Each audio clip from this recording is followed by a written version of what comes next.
All right, we have a quorum, and the meeting will come to order. As a preliminary meeting, are you wanting to make a motion instead? Representative Troy.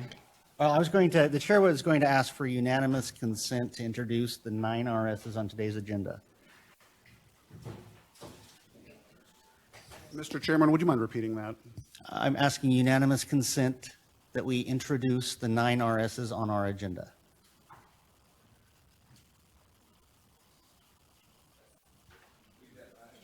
We did that last year by motion, but is there an objection? Hearing none?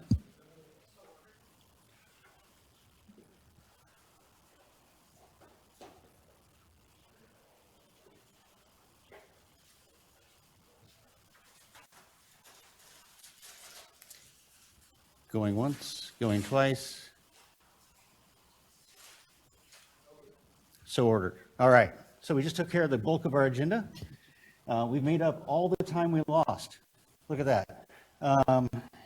First on the agenda is House Bill 30, Representative Amador.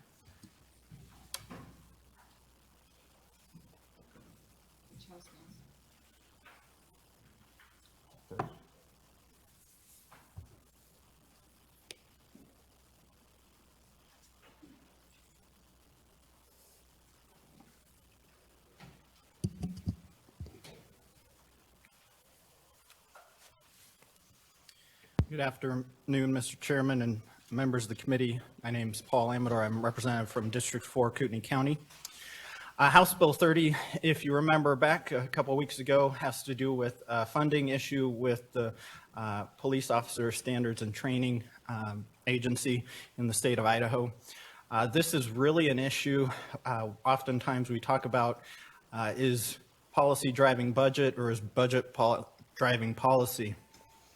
This is where those two things run smack into each other. There's really a nexus here with this particular bill.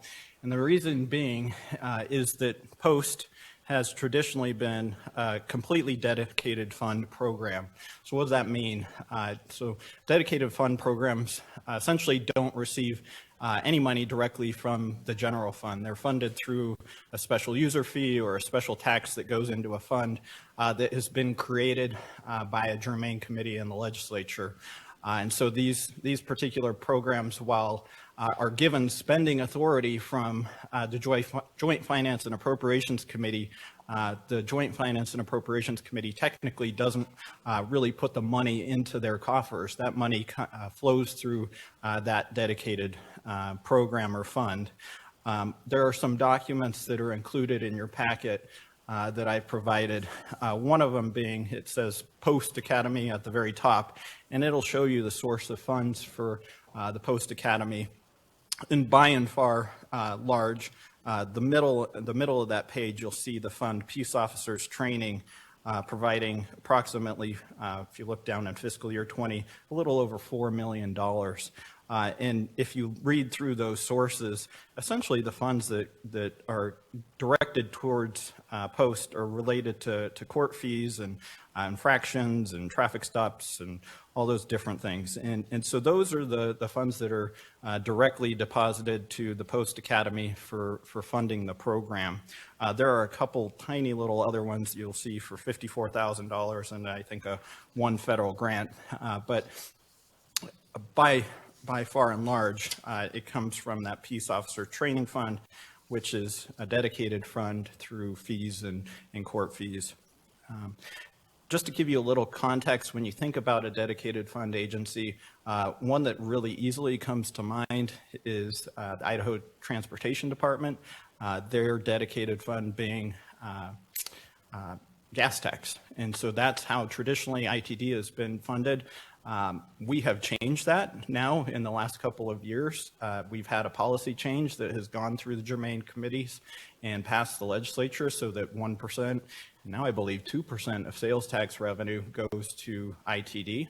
That was a policy decision made by this body. And before you today is going to be a policy decision on changing how POST is funded.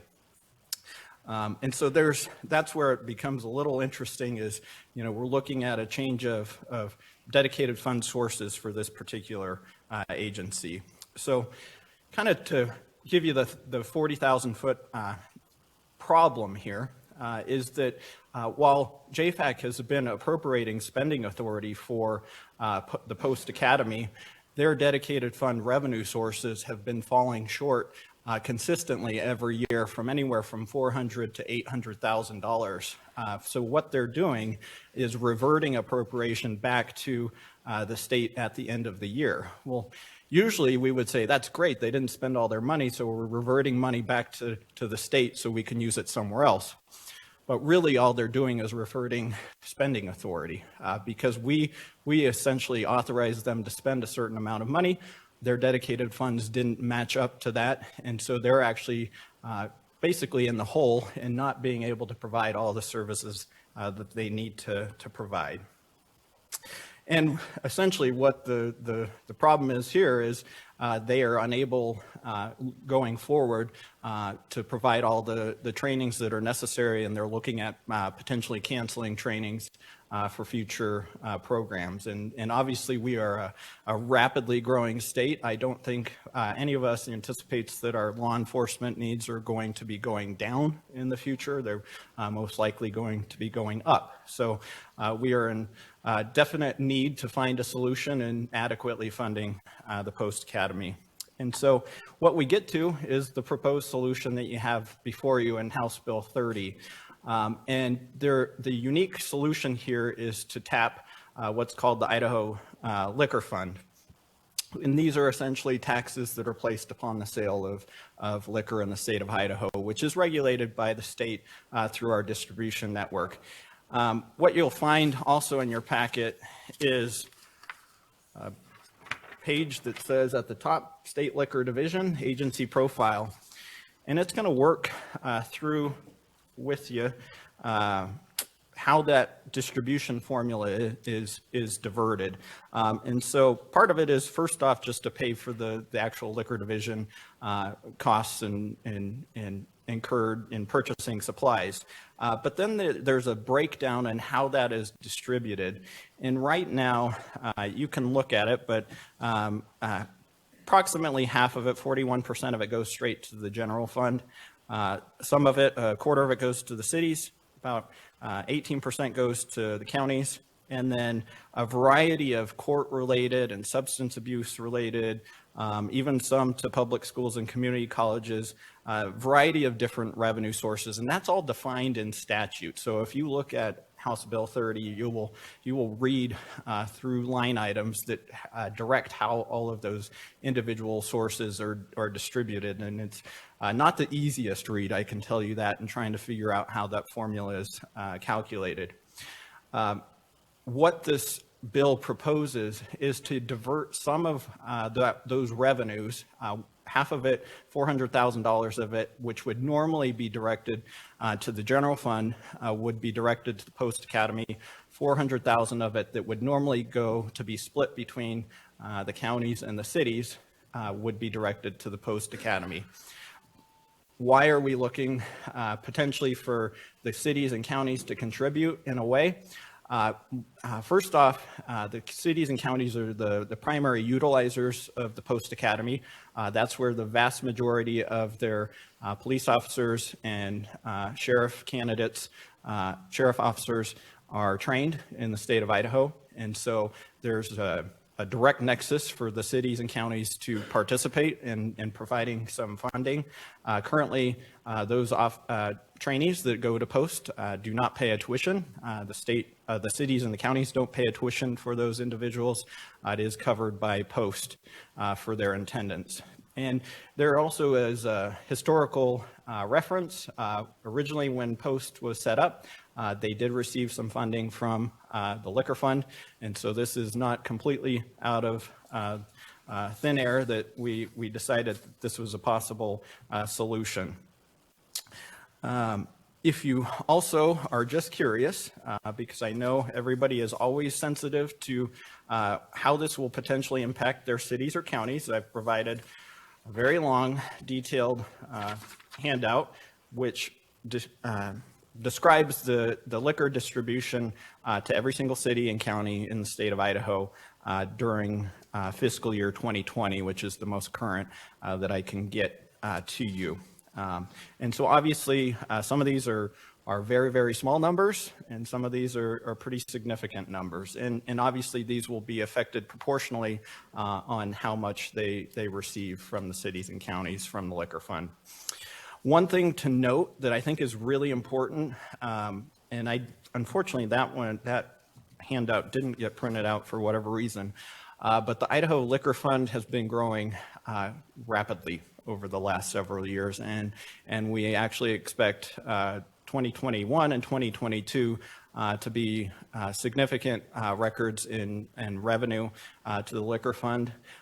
Based upon the current data that we have and the growth in the liquor fund over the next 2 years, even with the change proposed in House Bill 30, the individual cities and counties will not receive less than they received in the current fiscal year, because the growth in the liquor fund is so significant that it will cover that $400,000 that would normally have been diverted to the cities and counties. And so that is our policy proposal. We think that obviously post is an important part of our state government to provide the services to cities and counties so that they have an opportunity to have quality law enforcement officials. I know all of us are supportive of our law enforcement officials, and certainly appreciate having Idaho State Police here as well to ensure our safety. Certainly, it's a topic for debate on how best we can move forward to support our Post Academy. This is the proposal before you today. I think it's a good opportunity to make sure that we have a quality training infrastructure set up, and I hope that you will give it your yes vote. But Mr. Chairman, I'd like to turn my time over to the director of the Post Academy, Brad Johnson, who will probably be able to give you a lot more details into what they do and how they do it and why this bill is important for them.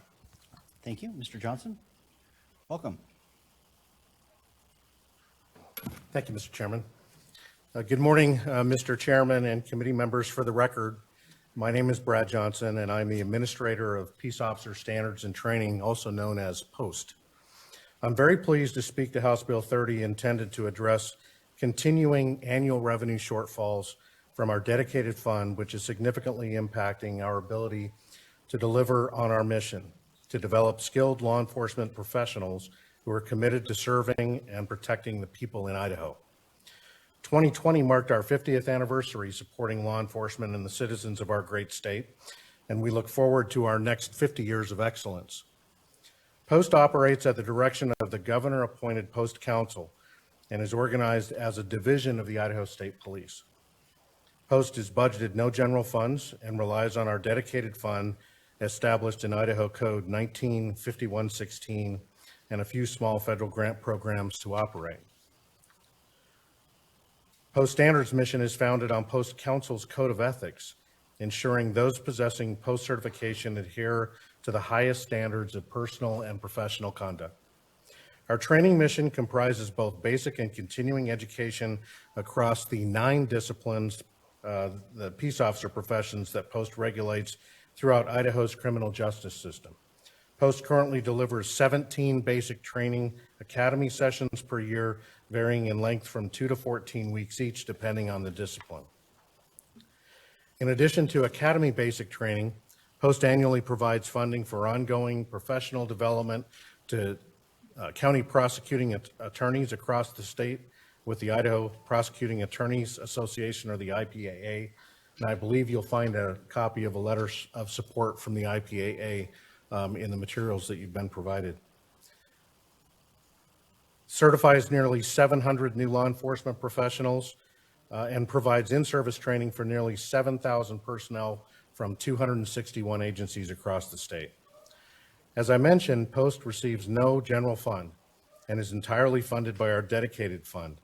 The sources of Post dedicated fund are a $15 assessment on all felony, misdemeanor, infraction, or traffic violations, and a portion, which is relatively 14% of the 10% that is collected from court fee revenues from felonies, misdemeanors, infractions, etc. As a result of the steady decline of our revenues from these 2 sources, and that decline has been present for at least the last 10 years, Post continues to revert $700,000 to $800,000 in appropriation every year.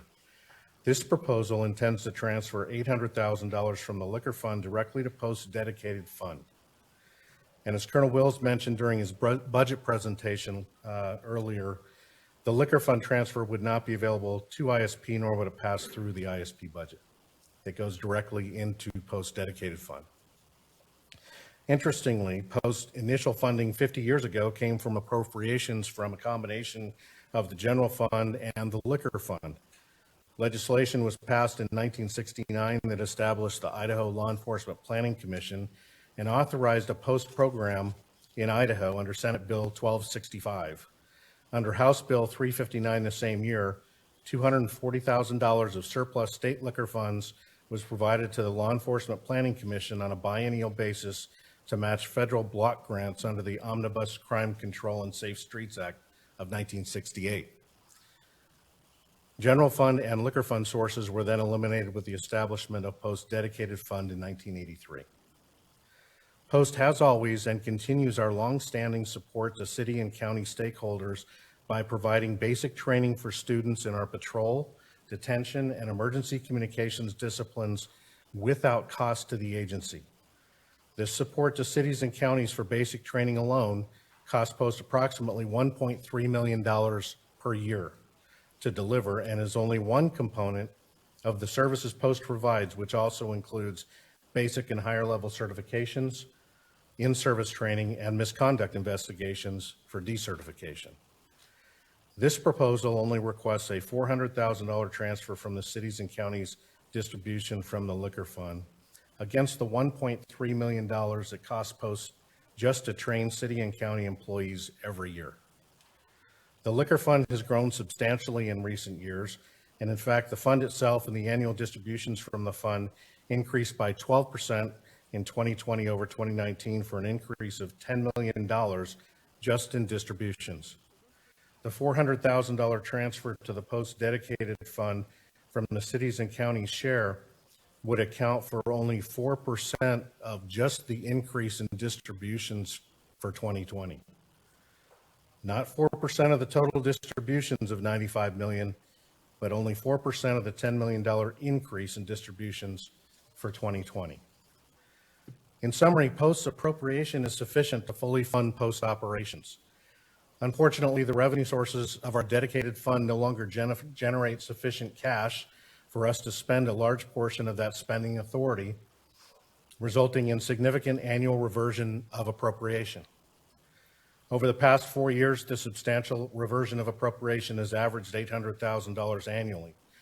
Coupled with that, those declining revenues have now dropped substantially more as a result of the pandemic, down 15% in October and November.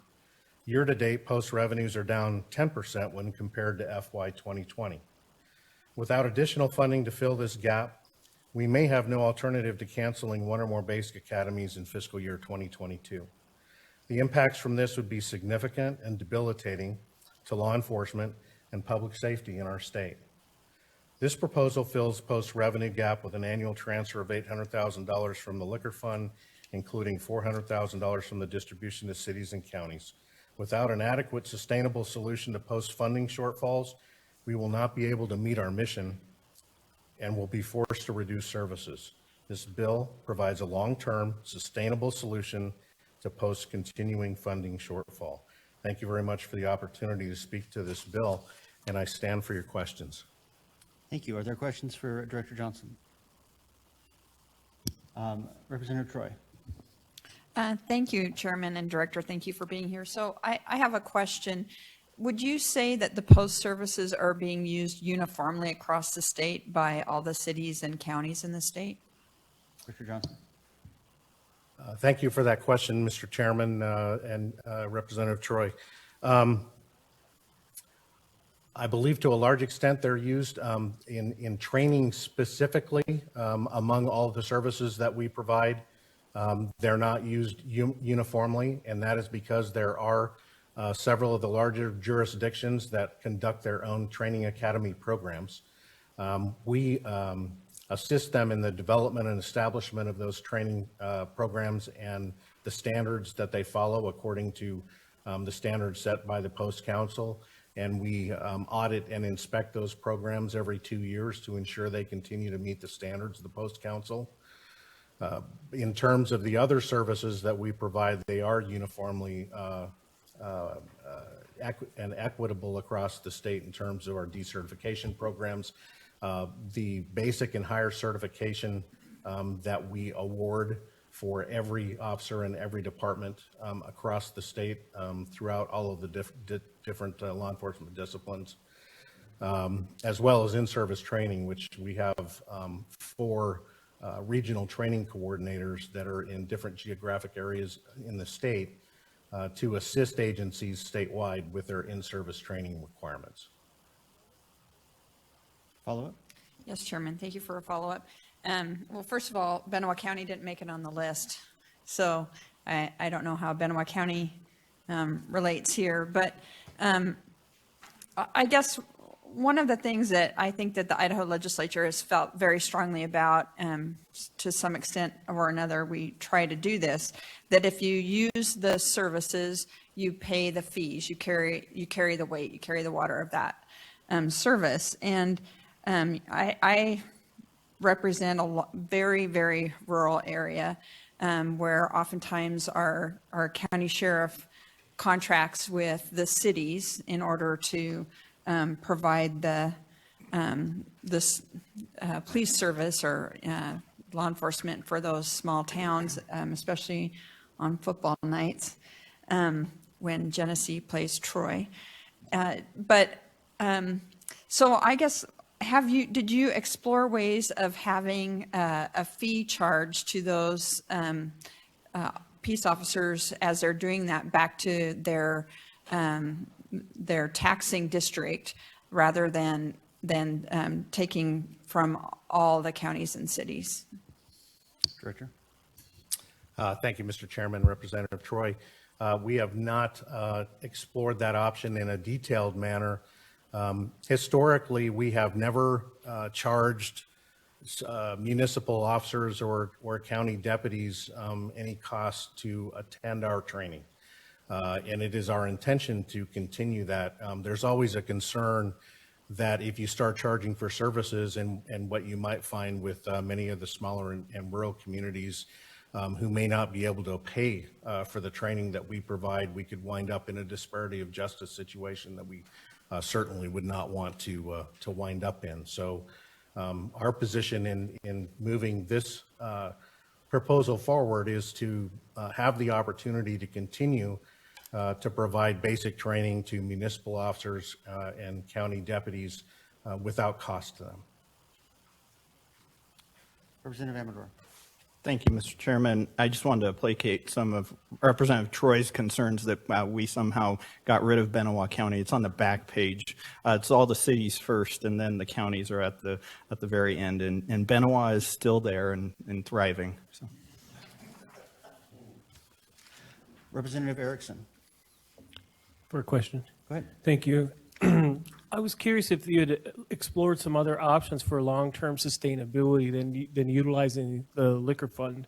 You know, I was looking at the liquor fund distribution, and I noticed even like there isn't funding in there specific for law enforcement to do some of the things that are counteractive to some of the liquor problems we face in Idaho, such as party patrols in the back country and the rural communities, ID verification trainings like retail beverage server trainings, and shoulder tap operations, those kind of things to do the enforcement piece. And so there's not even sometimes adequate funding to do those things, and they're really highly related to the liquor fund. And so I just wondered if you had other options you've explored related to sustainability plans so that they could dedicate some of the liquor funds to serving some of those purposes that would be prevention oriented. Director? Some of those efforts predate me. And there have been various measures by the legislature to increase our fees in the past, which have not adequately addressed the shortfalls over a long-term sustainable basis. 2 years ago, prior to me being in this position, a bill was put forward to the legislature to take a bit from the insurance fund to provide the same kind of injection into post-dedicated fund on a long-term sustainable basis to fill this gap, and that was not viewed favorably and did not pass. So this is the next attempt that we are bringing forward in order to try to address and solve the problem. Representative Nate. Thank you, Mr. Chairman and Director. Is that your? Administrator, but Okay, all right, thank I'll answer to the director also. Wonderful. One of the last things you said in your presentation was something about a continuing shortfall for the post officer training program.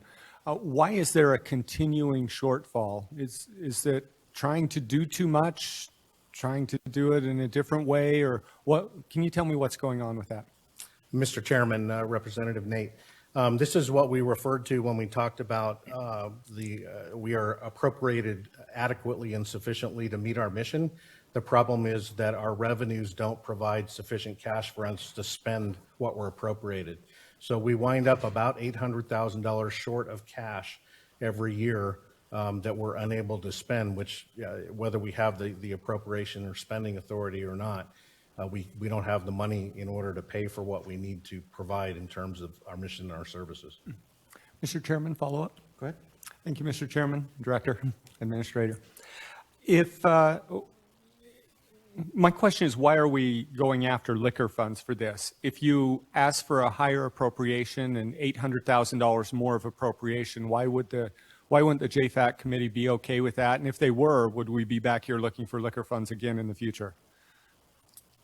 Administrator. Mr. Chairman, Representative Nate, we don't have an appropriation problem. Even if they appropriated us another $1 million, then we'd be $1.8 million short of cash, and we'd be reverting $1.8 million in appropriation back because we don't have the money. So it's not an appropriation issue. JFAC is appropriating us appropriately for what we need to complete our mission and to provide the services. We don't have the cash to spend. Mr. Chairman, a follow-up? One more. Okay. Thank you, Mr. Chairman.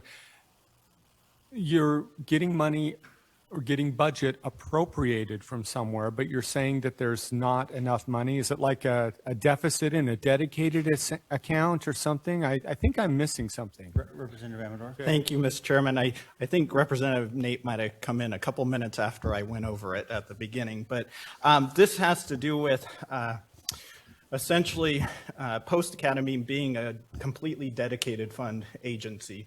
And so all of their dollars come from essentially a user fee or whatever it may be. In this case, it's a fine for the most part. And so essentially what JFAC is doing when they appropriate a dollar amount figure to post is saying you can spend up to this amount. And that number, I think, is in the $4 million range, if I remember correctly. However, essentially what that is just spending authority for the post-academy. They're essentially dependent upon, throughout that year, those dedicated funds coming from those fines and fees to fill up that spending authority. And so what they've been doing every year is reverting approximately $800,000 and not in cash back to us, but in spending authority. So if the chair would like to follow up to make sure that I understand, what you are saying is when you say we've appropriated enough money, we've given spending authority for dedicated funds, and those dedicated funds may never actually exist. Mr. Chairman, that's essentially correct. Yeah, this gets a little complicated in JFAC speak, but yes, essentially we've given them spending authority. They have not received the cash from their revenue sources to meet that full appropriation spend authority. And how much general fund is given to post? $0. So that's essentially, Mr. Chairman, the reason why we're before you is because this is truly a policy decision. Certainly, there's the opportunity if JFAC wanted to say $800,000 in general fund monies can go to post-academy. That just traditionally has been frowned upon because they are a dedicated agency, dedicated fund agency. And so usually the body is not comfortable with that because the dedicated fund has been set up to fully fund the agency. Thank you. Representative Nash. Thank you, Mr. Chairman. This is for Representative Amador or Director, if you have an answer. Is there any statutory prohibition on using general funds, or is this just something that you, like you said, frowned upon? Representative Amador. Thank you, Mr. Chairman. Representative Nash, I'm not completely certain that there's a statutory prohibition. I just know that we generally have not done that. Using, again, the example of ITD, generally speaking, no general fund dollars have ever been utilized for ITD until the last couple of years, and that was at the result of germane committee legislation to appropriate 1% and then 2% of sales tax to ITD directly. Representative Gannon. Thank you, Mr. Chairman, and this would be for either the administrator or Representative Emdor. How many officers go through post each year and complete the post training each year? Administrator Johnson. Mr. Chairman, Representative Gannon, it ranges between 450 and 500 annually. Follow-up. Thank you, Mr. Chairman. And so, and Mr. Administrator, so if you're 450 to 500 annually, you charged them $2,000 each, or their employer $2,000 each for the training, you'd have roughly $800,000, right? Administrator. Mr. Chairman, Representative Gannon, without doing the math in my head, and I won't dispute your numbers, probably so. And as I mentioned to Representative Troy, as a solution, we're concerned with that as I think is the governor's office, because not all agencies can afford that, which is why we have provided this training to cities and counties without cost in order to prevent a disparity of justice in different regions and areas of the state. And one follow-up, Mr. Chair? Go ahead. And Mr. Chairman and Mr. Administrator,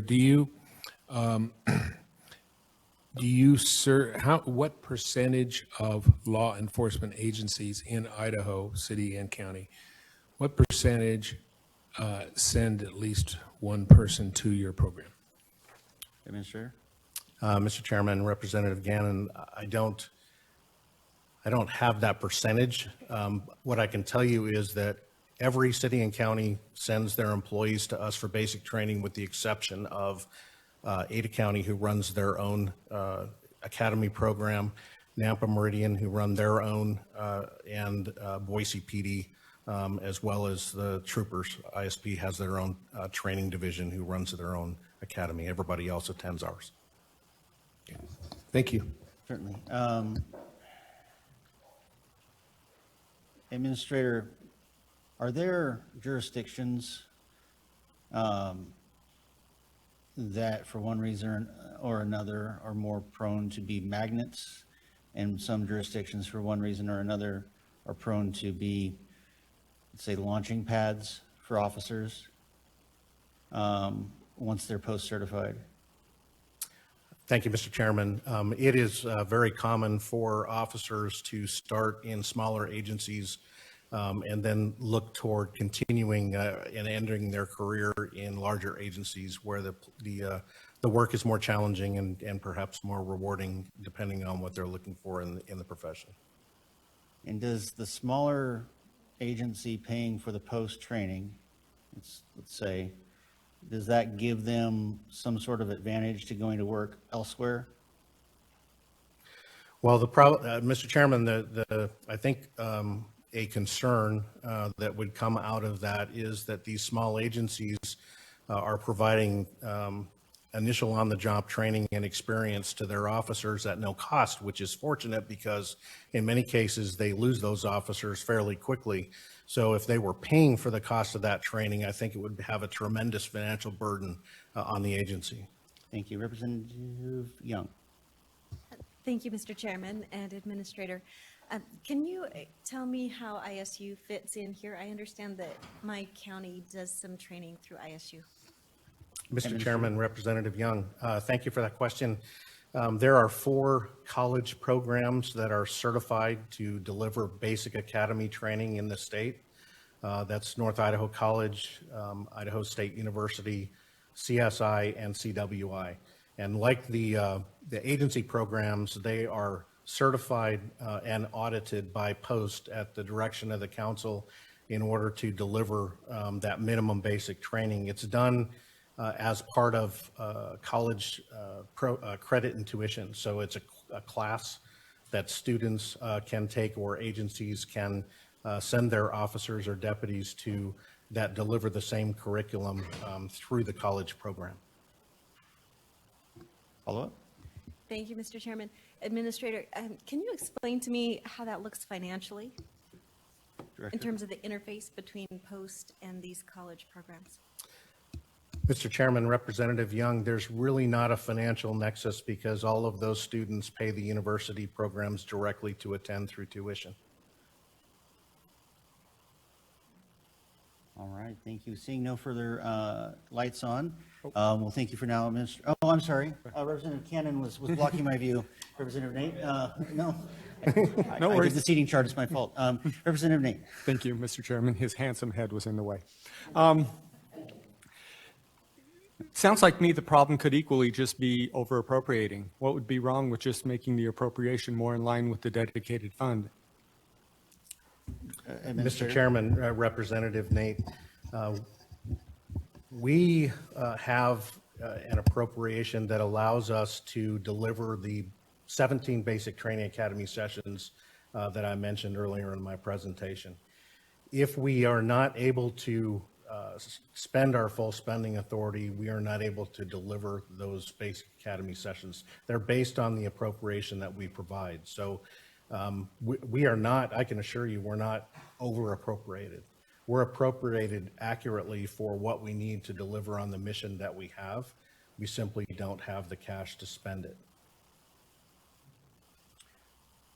Representative Young. Yeah. Thank you, Mr. Chairman and Administrator. Can you put my mind at rest in terms of a concern that if individuals have to pay to attend the university programs or they have the opportunity to attend post at no charge, help me sort out some of the consequences of that. Administrator. Mr. Chairman, Representative Young, the majority of students who attend the college programs are college students or those that want to pursue a law enforcement career that aren't currently employed. In order to attend our post-academy basic training programs, you have to already be employed by an agency, and the agency sends you to our training. All right, we have a number of people signed up. Thank you, Administrator. I think this time's for real. Thank you. We have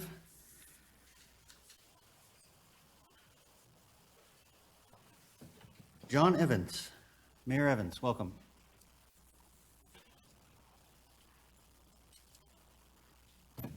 Thank you, Mr. Chairman. My name's John Evans. I'm the mayor of the city of Garden City. However, I'm here today as my role as the legislative chairperson for the Association of Idaho Cities. We're here, I'm here speaking in opposition to House Bill 30. That's not to be an indictment on the wonderful work that is accomplished at Post Academy. We think the policy issue, Mr. Chairman, that you've raised is the issue, is the discussion that ought to be had, and that is dealing with the dedicated fund for the program. Cities receive a portion of revenue through the liquor fund. I think it's probably common knowledge this year that there are city revenues are under significant scrutiny this year.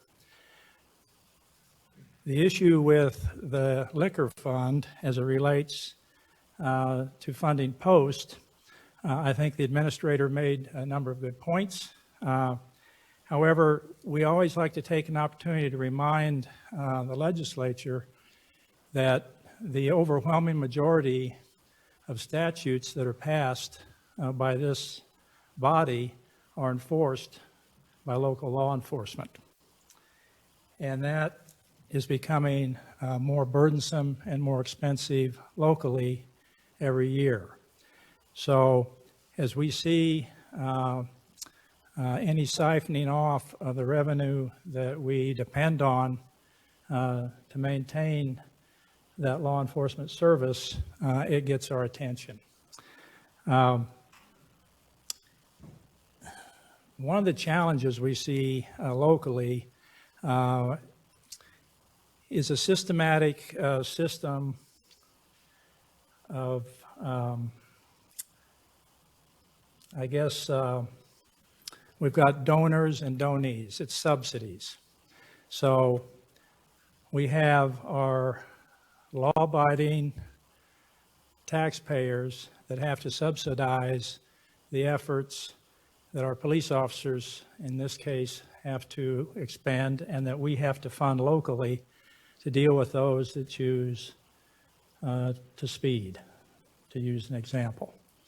So it seems to me that the system of the dedicated funding program is designed to help offset that with a user pay. If you can't pay the fine, don't do the crime, I guess, to segue on that saying. We want to see posts properly funded. We don't want to see the systematic erosion of our ability to provide the officers necessary to enforce the laws that the great state of Idaho has in place that provides the revenue, predominantly provides the revenue for the operation of posts, as the administrator indicated, with the fee on fines, the court cost component. So we're encouraging this discussion to commence on a different track, but not on pulling money out of the liquor fund. Last year, the legislature chose to siphon some money off that fund that would otherwise have come to locals to help fund magistrate courts. And we're back again this year with a proposal that would siphon more off to fund post. Garden City's a little city. We write 3,500 to 4,000 traffic tickets a year. So you can do the math. We're making a significant contribution to post. So I appreciate the discussion, Mr. Chairman. I don't want to spend more time than is necessary, but I think you hit it on the head, Mr. Chairman. This is a policy discussion, and the dedicated fund program is where I think the discussion ought to be. Stand for questions. Questions for Mayor Evans? I have one, Mayor. This isn't, as some proposals have been, a percentage variation. It's a one-time bite, and it's a set level. It's 800,000. Next year, if the fund doubles or shrinks, it's still 800,000. And this is a boom year for that fund. How much, in dollars and cents, would the cities collectively be set back by that 800,000? Mr. Chairman, well, it's going to vary, as has been stated before. If your allocation through the liquor fund, if you have a liquor store, state liquor store in your city, then the local appropriation is 90%. You get 90% of a prorated share for your city. If you don't have a liquor store in your city, then it's 10%. So there's quite a variation. So it's going to affect different cities differently depending on whether or not they have a liquor store state liquor store in town. This isn't an issue that's going to bankrupt any city if this were to go forward. However, this chipping away at the revenues that we require to fulfill our obligation and our responsibilities as we see them to enforce state statutes is an area of sensitivity we have. And it's, we saw it last year, it's coming back before us this year. If liquor is going to be the go-to fund to take care of a whole variety of needs, I think that's something that deserves an additional policy discussion. Also, Mr. Chairman, if I may, there are a lot of beneficiaries of this fund.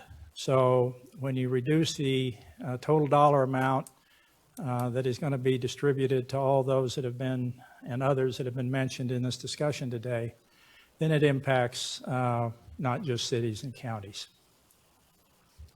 And how would you propose the shortfall be made up? Mr. Chairman, love to have that discussion with those that are willing to have that discussion. There's a variety of ways. There's some kind of a taboo, it seems, to dealing with the court fees in this state. I haven't discussed this specifically with my board, but the John Evans opinion is the users, the people that are following too close, driving inattentively, running red lights, and causing the 233 traffic accidents I had in Garden City in the last 12 months, I think they ought to be paying for it. Representative Nash. Thank you, Mr. Chairman. For a comment and then probably a question for the administrator. Maybe we can wait till. Okay, I'll wait to see if there are further questions for Mayor Evans. Representative Troy. Thank you, Mr. Chairman. Thank you, Mayor. Actually, thank you very much for being here. This is very helpful. I'm troubled. I'm troubled by this bill for a couple of reasons. I have a farm, and when I need services from the Idaho State Department of Agriculture, there's fees associated with that pays for my service. The Idaho Department of Transportation, until this last couple of years, the users paid for their service. So, but I do think the administrator made a really good point in that kind of pipeline from small towns to larger towns, bigger police force, and I could certainly see why that would be a concern. And I think you made a really good point about the evenness across the state. So, how would you feel if there was a bigger charge to municipalities who are sending their prospective employees to post for training? Mayor Evans. Thank you, Mr. Chairman. Representative Troy. I think that's a discussion we ought to have because, of course, we don't have numbers now. We'd be guessing at what that might be. And it's, I think the issue of smaller agencies' ability to pay for the academy, I just want to clarify, my user pay comment wasn't directed at those sending someone to get training at post. It was directed at the court costs associated with the fines. The person that gets the ticket that requires the police officer, in my view, is the one that should help or pay for this funding shortfall. There is a significant retention issue in small departments across the state, and some departments that aren't particularly small but are adjacent to larger departments that have a pay and benefit advantage that is tough to meet. I can attest to that certainly in my city that's surrounded by Boise on three sides. Follow up. Thank you, Mr. Chairman. I don't know that this is a question so much as I think one of the things that further complicates this on the fines and fees are some of the challenges that the courts are finding in collecting fines and fees. I know Representative Gosling, when he was in the body, did a study, and if our county sheriff pulls somebody over, the county gets $7 back, but if the city pulls somebody over, they get a much bigger percentage of that infraction back. So, I mean, it becomes really complicated really quickly. And so I do appreciate Representative Amador's efforts to try and resolve this in a way that obviously it needs some resolution. I just don't know that we've found the right way.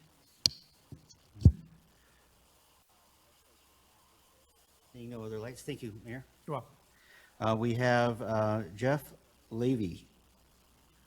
Welcome, Sheriff Levy.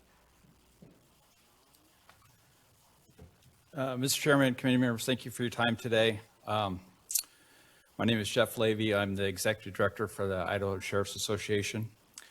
But I also served as the post chairman for the last 6 years before I retired from law enforcement in January. I'm also a former chief of a large agency that did not use post services, so I can probably answer a whole lot of questions that we've been having here today. But I have a few words here that I'd like to share first. The Idaho Sheriff support House Bill 30 and urge you to send it to the floor with a due pass. Idaho citizens expect and deserve well-trained peace officers serving them, and Post has struggled with the proper funding for years, making that task difficult at best.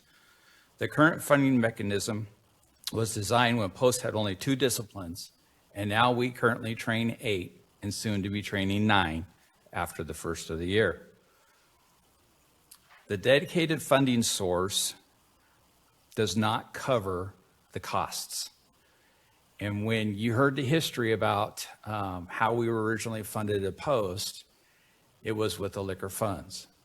Then we went to a $10 fee for everybody that's arrested in the state of Idaho or issues a ticket, pays $10. After about 5 or 6 years, we came in front of the legislative body and asked for an increase of $15. We were granted $15 and we were told never to come back again and ask for an increase. So we didn't for about 5 years. And then we got to a point where we couldn't adequately train our officers. Point out a few things. The police departments and sheriff's offices do pay for some of the training because we got to a point where Post couldn't provide ballistic vests anymore, so we had to buy ballistic vests on our own. We got to a point where Post couldn't provide ammunition, so we have to supply their own ammunition just to make things work. We got to a point where we couldn't hire more people. We couldn't buy equipment. We had training curriculums that were outdated 14 to 15 years because we didn't have adequate staff to train or to prepare new ones. Then when Governor Little came on board, we got him to agree to give us $1 million in general funds. He gave it to us for 1 year, and he instructed us to come back and find another funding source. This funding source was driven out of the governor's office, and that's why we're here in front of you here today. I'm not here to say that we think that this is the greatest funding source. I don't know. I just know that this is what's in front of you today. And I do know that Post is desperate. They're hurting. We're also talking about we're also talking about user fees. And I heard we'll just use the $2,000 that we put out there. I can tell you that 80% of the cities and counties in this state cannot afford that $2,000. The other problem that we have is that, and I think the chairman already kind of alluded to it, is as soon as you pay that $2,000 to run that person to the academy, and then that larger agency hires them, they're out that $2,000. So it is a big mess. We have some small agencies that are having their officers sign contracts that will say, we agree to stay here for X number of years. If not, we agree to pay back the cost for training.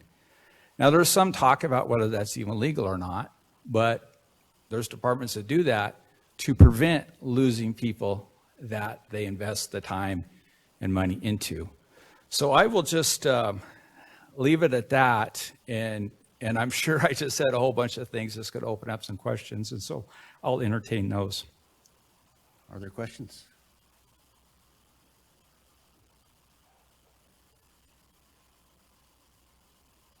I see none. Representative Young. Thank you. I hope there will be some more after this, because you did say a lot of things that brought up some questions for me, and I'm just trying to think of the right way to ask them. If I heard you right, you mentioned that you are part of a city that does not use posts. Did I understand that correctly? Mr. Lavey. Mr. Chairman, Representative Young, I am the former chief of the city of Meridian. And the city of Meridian opted to do their own academy. The reason why we decided to do our own academy is because it was difficult for us to get academy slots anyways. And we wanted to provide a greater level of training than we thought we could do better ourselves. We also, because it is the fastest growing city in the state, the number of officers that we need to put on the streets would take every single seat in the Post Academy. And that wasn't fair to the other sheriffs and police departments in the state. So we opted to do our own. Follow up? Thank you, Mr. Chairman. And so I don't know if you'll know the answer to this question exactly, but what I'm wondering is, obviously, it's not just students that attend some of these university programs, because I understand that my county, Bingham County, uses ISU. Can you explain to me why a city or a county might choose to use one of these university programs as opposed to Post? Go ahead. Mr. Chairman and Representative Young, it's not the counties or the cities that's choosing, it's the actual student that's making that choice. So as was said before, is if you are interested in law enforcement but have not been hired by an agency, you can pay for the schooling yourself. That makes you more marketable to these departments, and then attempt to get hired. And then you have to get hired within 3 years, or that was a waste of money. Go ahead. Thank you. And just a quick follow-up. You may not know the answer to this, but I'm curious if you or anybody else here can speak to what does it cost through one of these university programs as opposed to the cost through Post? Mr. Chairman, Representative Young, I actually can speak to it because I'm a father of a student that actually went to that. And it's about $1,500 for CWI for the 2 semesters of training. Thank you. Seeing no further questions, thank you very much. I'll Next- leave these notes here for the page too. Okay, thank you. Written testimony. We'll put that in the record. We also have Seth Grigg with the Idaho. Well, I'll let him say what function he's here in under. Thank you, Mr. Chairman. My name is Seth Grigg. I'm the Executive Director of the Idaho Association of Counties. I'm here on behalf of the association in support of House Bill 30. We put this matter before our legislative committee. Our legislative committee reviewed the proposal and decided to support it. One of the primary reasons for that is because the alternative would be counties would individually have to fund in the future potentially their deputies to go through Post. And as both former Chief Levy and Director Johnson indicated, it's about $2,000 per deputy to send them through Post, which for a small county can be very cost prohibitive. We took a look at the fiscal impact that this would have on counties, and it's very minimal. When you look at the $800,000 that would come out of the liquor fund, 50% of that comes essentially from the state general fund. The other 50% would come from cities and counties. It's about a 60-40 split between cities and counties right now, counties being the recipient of 40% of those funds. And so if you take the county split of the $800,000, it's about 20% of that, or $160,000. You spread that $160,000 across all counties, and then it becomes a relatively small amount of funds in order to make this work. Ada County is our largest county. If you consider that they're about a quarter of the state's population, that's about $40,000 of the $160,000. And as Representative Amador mentioned, the liquor fund right now is increasing significantly year over year.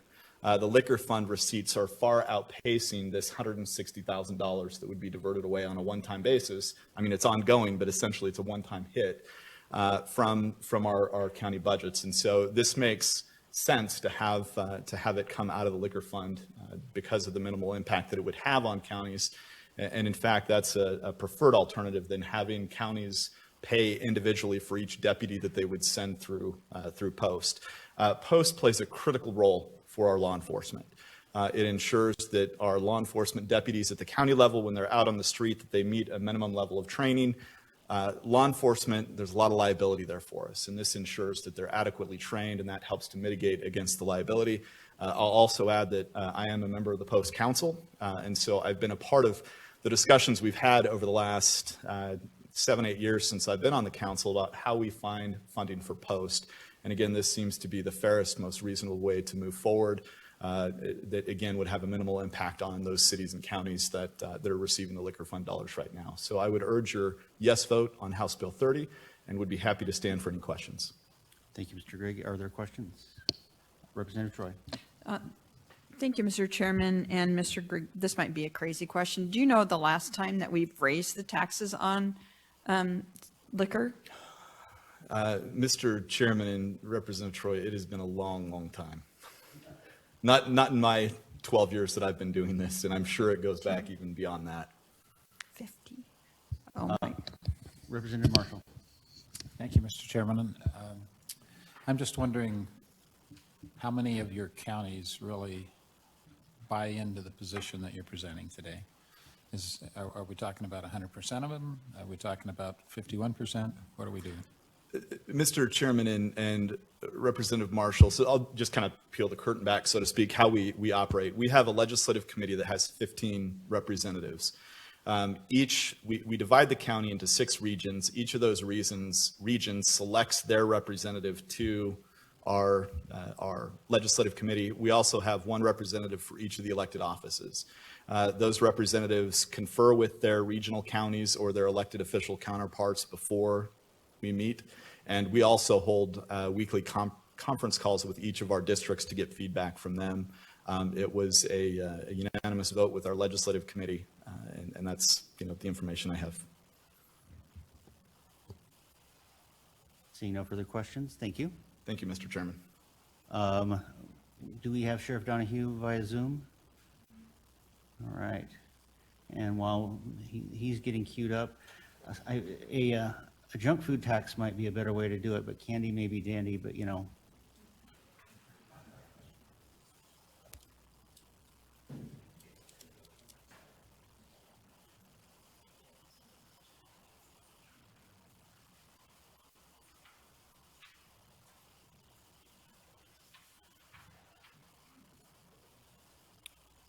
we're waiting for a Zoom participant, I believe, unless he's dropped off.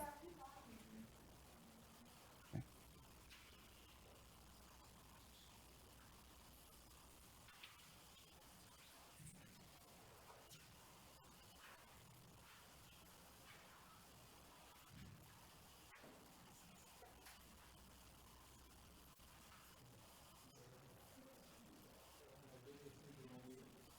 All right, Sheriff Donahue, if you can hear me, can you please unmute?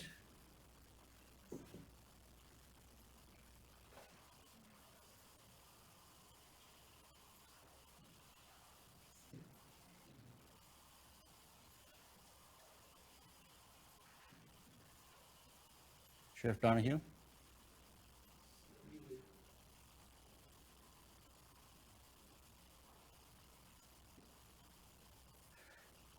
Sheriff Donahue, can you unmute yourself? You are next up.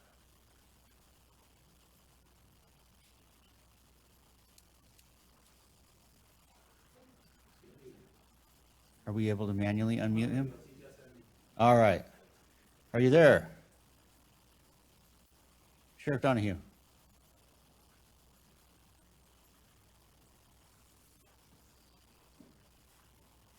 Sheriff Donahue?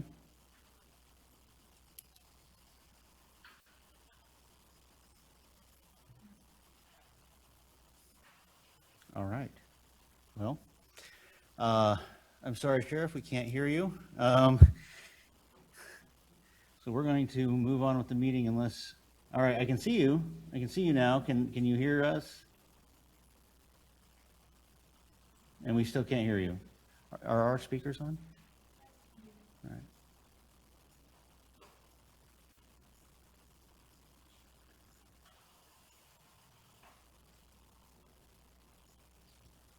And he's not muted. There, he's unmuted.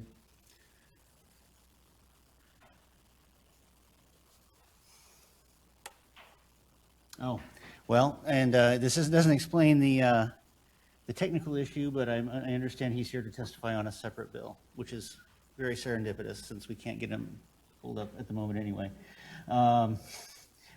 Before we get to that bill, hopefully we can get this technical issue resolved. That does it for our testifiers today. Committee, I will recognize Representative Amador to close our discussions.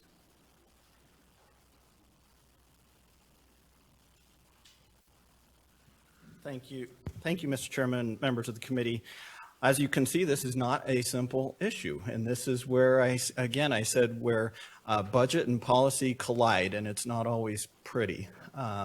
As you can see, there's differing opinions. I think if I polled the 17 members of this committee, we would come up with 17 different options on how to adequately ensure that we fund the Post Academy. I think as we heard earlier on the floor, we can't always let great get in the way of good or okay. Is this the perfect solution? No, I don't think it's probably the perfect solution, but none of our legislation is. I do want to correct, I think there was maybe one little mistake in there. The good Mayor Evans mentioned that possibly this could take away money from the other sources and revenue where it goes to the colleges or to the court services. If you look at that specific statute, those are called out individually with dollar numbers or figures. So that $400,000 diversion from the general fund will not reduce the distribution to those other particular beneficiaries of the liquor fund. But I encourage you, we do have an issue here in funding Post, as you've heard, even for those agencies that do not directly participate in the Post Academy here in the Treasure Valley. They are beneficiaries of eventually getting a lot of those individuals as part of their law enforcement agencies. Certainly there's other opportunities through the colleges and universities. I know there were dollar figures put out in the cost of attending versus possibly attending the Post Academy. Certainly those dollars at the colleges and universities are also subsidized by taxes from their taxing districts and from state revenues as well. So those tuition dollars are essentially artificially low when those individuals attend those particular academies. I encourage you to give this careful consideration. As we mentioned, there is a shortfall every year in essentially their appropriation because the dedicated fund is not matching up with what they need to provide their services. We are at a breaking point essentially if we do not move forward with funding where programs and services will be canceled in the future at the Post Academy. And as this state is rapidly growing, and I think we can see just going out and driving around that that growth is not slowing, it's accelerating with new arrivals to the state. We're going to have an ever-increasing need for law enforcement training services. So again, I'd encourage your careful consideration. Certainly, like I said, there's other opportunities and other ideas out there. This is the idea and opportunity in front of you today. I think it's a way for cities and counties to participate in a partnership with the state of Idaho and the Post Academy to provide law enforcement training services as a partnership, not as something as a punitive measure. Encourage your yes vote, and thank you for your time. Thank you. Representative Troy, did you have a question? No for a motion. Okay. Come on back, Representative Amador. Go ahead, Representative Troy. Thank you, Mr. Chairman. I move to send House Bill 30 to the floor with a due pass, but I would like to speak to my motion. You are recognized to speak to your motion. Thank you, Mr. Chairman. As a member of JFAC, I think it's irresponsible for the legislature to fund such an important endeavor as a Post Academy with deficit, without a fund to go to it. I don't know that I like this way, but I think one of the reasons why we can do this is because it's simple. And the other ways that we could fund it are complicated. When we start looking at court fines and fees. I do think we should be looking at these liquor taxes and making sure that they are at an appropriate level. Because there is a lot of grief that happens to our citizens through beer, wine, and liquor. And so, but I just can't think of another way to do this that would address all the needs. So I have a lot of reservations about this, but I also think it's irresponsible not to do something. So with that, I think it should go to the floor. Thank you. Representative Kirby? Thank you, Mr. Chairman. I'm going to support this bill also. I think that any way we try to solve this with somebody else paying for it, there's going to be a face out there saying that's not a good idea. I think if we try to solve it by getting in, for example, to the amount that the cities versus the counties get from tickets, you know, one of them gets such and such percent, another, and that's going to, not only is that complicated, but there's reasons behind all that. We're going to have to get into all that. And ultimately, this money is going to come either probably from tickets or from liquor. So either way, we're getting into the city and county's money one way or another. So the question is, what's the fairest way to get into it? And so from my perspective, the state needs to do this, not the individual counties or cities, and here's why. In my legislative district, we have cities and counties, and in some places, the city pays more and the county less. In other places, the county pays more and the city less. And usually, ISP is higher than any of those, and in some cases, I think in Boise, the city's higher. So these guys, we've had a constant problem of people going and to get post, and then moving soon after that to a higher paying job. So if some poor little city out in my legislative district, and the gentleman is right, this is a tough thing budgetarily to pay for. You go throw your $2,000 at this, and they want to get post. They could get a job in our little city because we don't pay too much. They go to post, and then soon after that, as soon as they get a little bit of experience and post, they're off to a higher paying job. And so that city that did that, or that county, that low paying one, is left holding the bag for something that they didn't even get. So, and then they go to the county, maybe from the city to the county, and then pretty soon, as soon as they can, they're on ISP.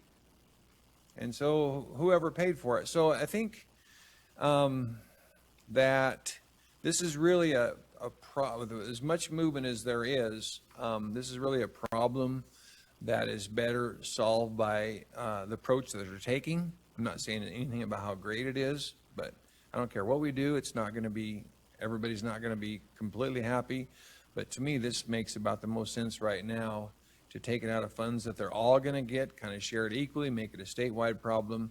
And, we've got to stay safe. We have got to keep enough people going through posts so we have enough policemen, enough deputies to keep us safe. So we can't just sit here and I personally, just my personal opinion, we can't sit here and nitpick too much and then not get any money for these people. This issue needs to be addressed. So I'm going to support this motion. Thank you, Representative Scott. Thank you, Mr. Chairman. Comment on the motion. I appreciate the good and professional presentation by Post and Representative Amador. However, I'm from Nampa. Nampa doesn't use this service, and they've communicated with me, my mayor's office, that they do not support this, so I'll be standing with my city and voting no. Thank you. Representative Harkin. Thank you, Mr. Chairman. I'm in support of this bill, and I do appreciate the fine presentation that we had today. Post is very, very important, and what we're looking at is really less than even 1% of this liquor fund. And I think it's a good fit for today. Maybe sometime we'll come up with something different, but we need to get these people off of just the dedicated fund that isn't coming in. I realize this is kind of a dedicated fund as well, but we need to support them, and so I'll be voting yes. Representative Gannon. Thank you, Mr. Chairman. I've been thinking that this $800,000 is 20% of post budget. In other words, if that 20% was being paid as a user fee, the state and whatever other funds are supporting post are going to be paying for 80% of the cost of training. I don't think paying for that 20% of the user fee, of the total fee, is unreasonable, and I think it's good, because then you have also a mechanism where you make sure you have a good product. It actually comes out, if there's 500 officers that go through post, that's going to be $1,600. I redid the math a little bit. It's going to be $1,600. If it's 400, it's $2,000. I'm just not seeing where. Let's say it's the 1,600. That's only going to be a fifth of the total cost. So the state and the other tax subsidies are still going to be paying 5 times or 4 times that 1,600, or around $6,400. So it's not as if this is an overwhelming burden on the one officer who's being trained. So I'd like to see a user fee. I think that in a program, and this is a minimal one, in a program, because that makes sure that the product is doing well, and so I would oppose the motion. Representative Marshall. Thank you, Mr. Chairman. When this was introduced as an RS, I expressed strong opposition to taking money from counties and cities to fund this, not because it's obvious we need to fund post. I am still struggling with the idea that we take money from the counties and the cities to do this.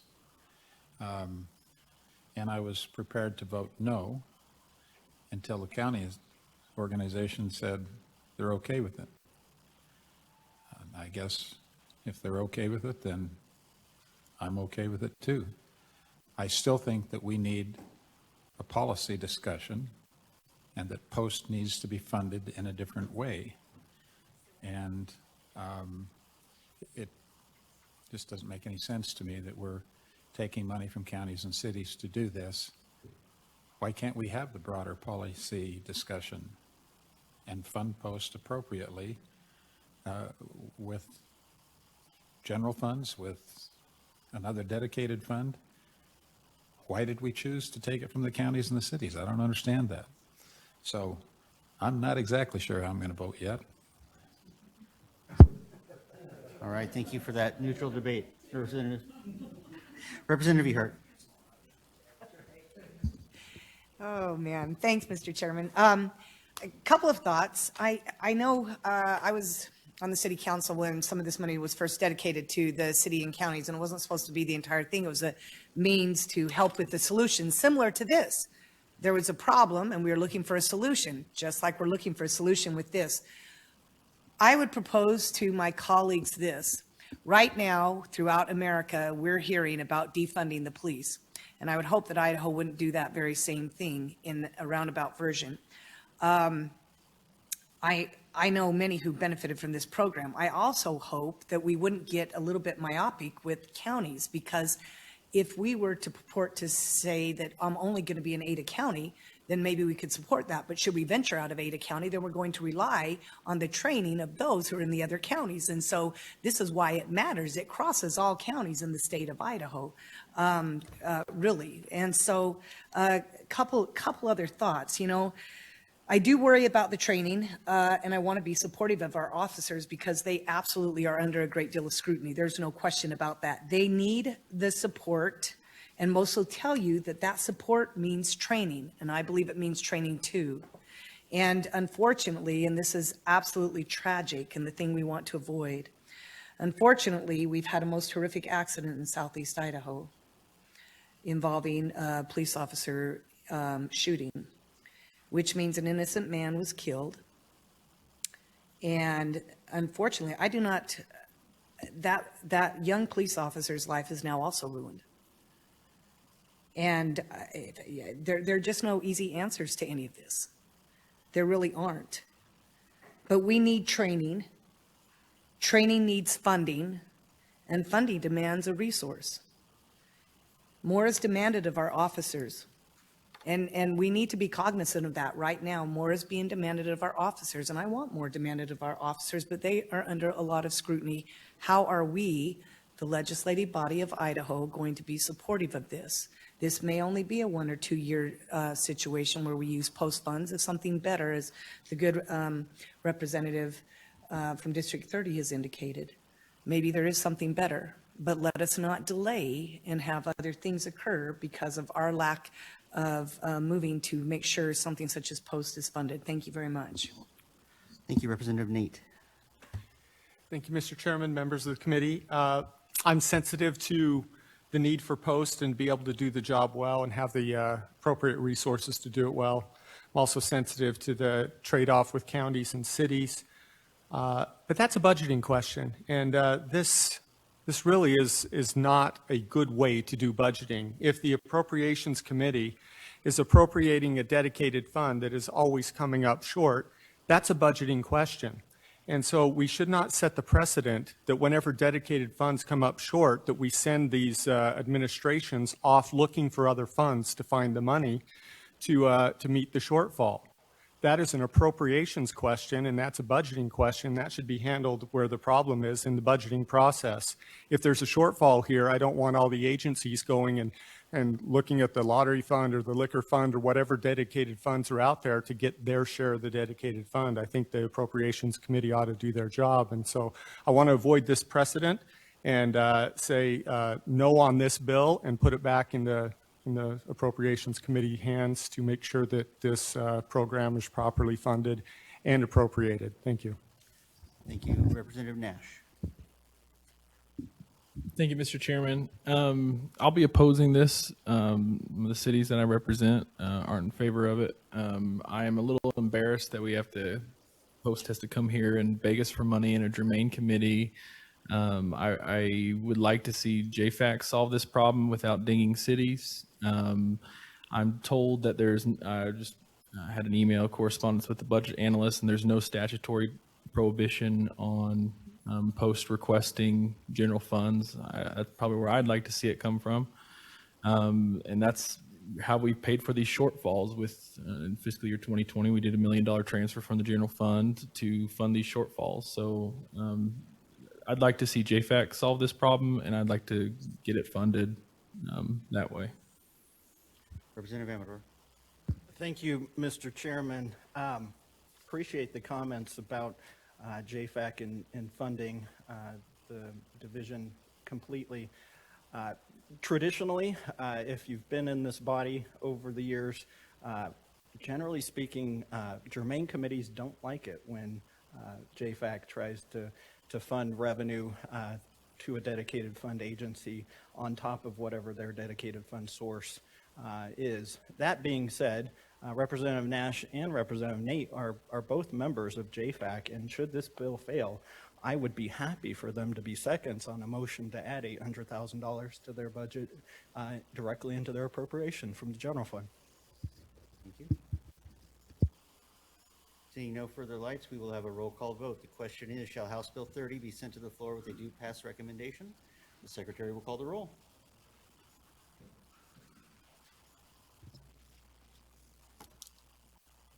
Representative Hartgen? Yes. Representative Kirby? Representative Amador? Representative Ehart? Yes. Representative Scott? No. Representative Marshall? Representative Troy?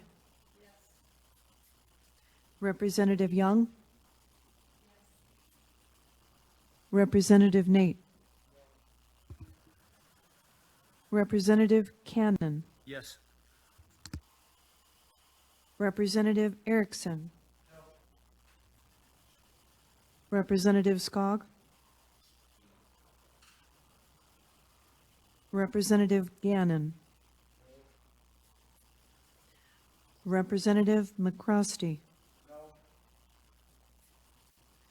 Representative Ruckty. Representative Nash. Chairman Chaney. Aye.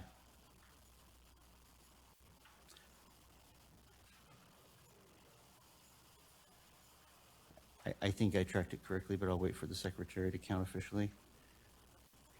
8 aye, 9 nay. The vote of 8 aye, 9 nay, the motion fails. That concludes our consideration of House Bill 30, and without objection, it will be held in committee. And we will move on to Senate Bill, I see where I've set this down, 1036, Representative Nash.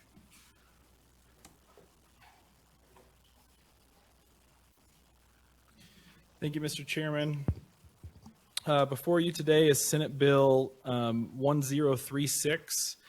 This is one of a series of bills from the Supreme Court that they've recommended in their annual report, which is required by Article 5 of the state constitution. This involves cases with people with a developmental disability under Idaho Code 66404A. It currently requires a court to hold hearings on the appropriateness of the appointment of a temporary guardian within 10 days after request for such a hearing. In order to reduce confusion around procedural timeframes, the court strives to establish time periods computed only on 7-day increments. Thus, in order to bring proceedings regarding the temporary appointment of guardians for developmentally disabled persons in line with the court's efforts to reduce confusion, the 10-day time frame within Idaho Code 66404A3B should be changed to 14 days from that 10 days. So all we're doing is for temporary guardian hearings is we're changing the 10-day time requirement for a hearing to 14 days. With that, I'd stand for questions. Are there questions of Representative Nash? Representative Ehart. Thank you, Mr. Chairman. Representative Nash, recognizing that the courts have tried to go to a set kind of weekly, either 7, 14, 21 days. Why are we not changing it to 7 days, especially when it's involving a child? Yeah, good question. I think Mr. Spillman might be on here with us. I did have that conversation with him, though, and I think what they were looking for is to have the flexibility of 7 or 14 to put that outer limit on it. So if there was a need to expedite a hearing to 7 days, they could still do that within this time frame. But in their experience, that 7-day time frame would require need for continuances for both parties to be able to get in front of the court and make their case. But I think Mr. Spillman might be able to elaborate on that a little more. Mr. Spillman, are you there, unmuted and ready to weigh in? I am here, Chairman. Hopefully I'm unmuted. Can you hear me? I can hear you, yes. Very good. And Representative Nash nailed that on the head, that response, specifically that this time frame that's set forth establishes the outer limit of how long between a request for a hearing and the hearing. Obviously, in all of these cases, the parties have the opportunity to request a hearing sooner than the 14 days. When a request comes in, the court doesn't just automatically set it at the outer limit. So the court has the opportunity to assess the facts in front of it. And those facts can include a situation where you have parties asking the court for the full 14 days, so they have the opportunity to adequately prepare for the hearing. So it just provides that outer limit and observes the discretionary call of the court to decide when within that time period is best time to hold the hearing for all the parties. Follow-up, Representative Ehart? Well, I have another question. I don't know if it's exactly a follow-up. Should I wait? No, go for it. Okay. So currently under the 10-day limit, if the 10th day comes up on a weekend, how is it handled? How are we currently handling the courts? Representative Nash. I'd defer to Mr. Spillman for that answer. Mr. Spillman, did you hear the question? I did, Chairman. Thank you for the question, Representative Ehart. So there's a couple of ways that the court can deal with it. There's actually a court rule, the Rule of Civil Procedure 2.2, that deals specifically with computing time deadlines, and states, well, it states a number of things. It's kind of like a three-step process, and part of this whole 7-day increment effort by the court is to avoid the parties having to get into this Rule 2.2 calculation.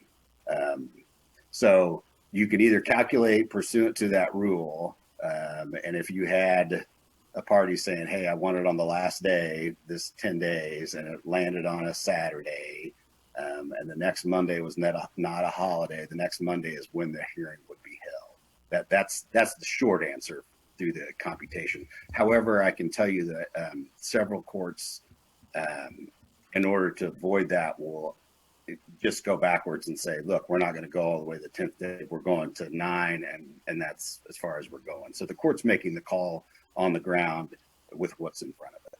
Thank you. Other questions? Thank you. I don't believe we have anybody signed up to testify. We'll let you know from practice, just for whatever it's worth.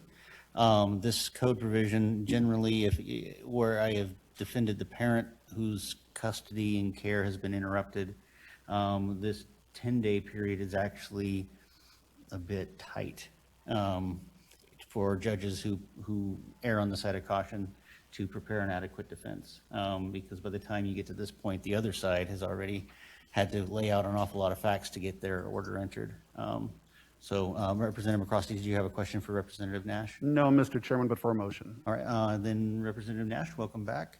Go ahead, Representative McCrosty. Mr. Chairman, I move to send Senate Bill 1036 to the floor with a due pass recommendation. Thank you. Is there discussion on the motion? Seeing none, Representative Ehart.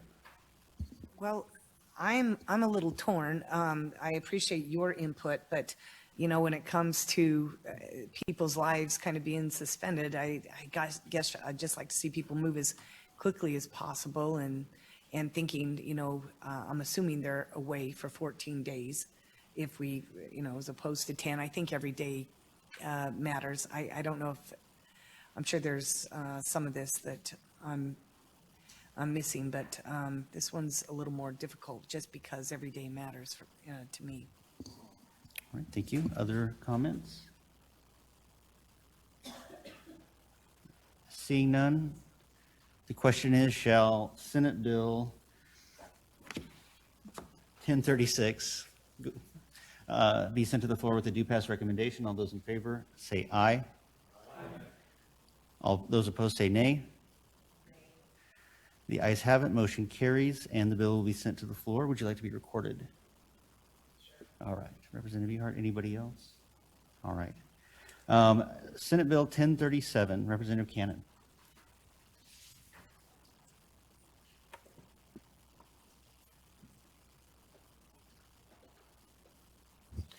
Thank you, Mr. Chairman, members of the committee. My name is David Cannon, for the record. I represent District 31 over in southeast Idaho. And I'm here presenting Senate Bill 1037. It's very similar to the Senate Bill 1036 that we just heard about. This is also a bill that is recommended by the Supreme Court of Idaho, and it's also a bill whose purpose is to try to line up the calendaring of hearings on this 7-day basis, as opposed to timing that is a little more awkward or a little more confusing. This particular bill deals with the commitment, the involuntary commitment of mentally ill people, and it's found in Idaho Code Section 66-329. In my law practice, I have an opportunity to be involved in these hearings on more than an occasional basis, and so I'm fairly familiar with these proceedings. If there's a person who is suspected of having a mental illness that is problematic in terms of being a threat to his or her safety or other people's safety, or if they are in a grave disability situation, then a petition can be filed for their involuntary commitment to receive mental health treatment until they are stabilized. That's done under this code section that I've referenced, and the process what that looks like is that a petition is filed with the court. There has to be a couple of designated examiners who weigh in, and those are mental health professionals that see the proposed patient and make a report and weigh in on whether the statutory criteria for involuntary commitment is met. Those designated examiners have to be appointed by the court within 48 hours of the petition, and then the findings of the designated examiner has to be filed with the court within 72 hours after that. So if you're keeping track, that's 5 days so far. Then there has to be a hearing scheduled within 7 days of the court's receipt of the designated examiner reports. And here's what is applicable to the bill that I'm presenting. The court has the ability to continue or to reschedule that hearing for up to 5 days later. This proposed bill would extend that period from 5 days to 7 days, again, to cut down on confusion with calendaring. On the last bill that we heard a little bit about Idaho Rule of Civil Procedure 2.2, which applies and which says, in essence, that the day on which something happens, like the filing of a petition, or in this case, the filing with the court of designated examiner certificates, the day that happens doesn't count, but every calendar day thereafter does count. But if the deadline then falls on a weekend day or a holiday, then it's the next court day where the court is open after that. And so there is a likelihood that the deadline would fall fairly frequently on a weekend and somewhat infrequently, but sometimes on a holiday. And this bill would clean up at least the parts of that where the deadline would fall on a weekend. You'd still have kind of a little bit of a confusion calculating the time frame if the deadline were to fall on a holiday, and that is not addressed by this bill. In any event, the bottom line is that the only change to Idaho Code Section 66-329 that is proposed in this would be to change that deadline for the continuance or the extension of time at the court's discretion from up to 5 days out to up to 7 days out. And with that, and Mr. Spillman is still on the line, I think, and he's still a reference that we can use, but with that, I would either stand for questions, or if he wants to weigh in with additional information, that would be fine as well. I would defer to him too. Representative Amador. Thank you, Mr. Chairman. I just wanted to point out that the legislature doesn't take holidays, so I'm not sure why the judicial branch needs them, so. Spillman, That'll be a no vote for me. Would you like to respond to that, Mr. Spillman? Thank you, Chairman. Thank you, Representative Cannon, for that very excellent explanation.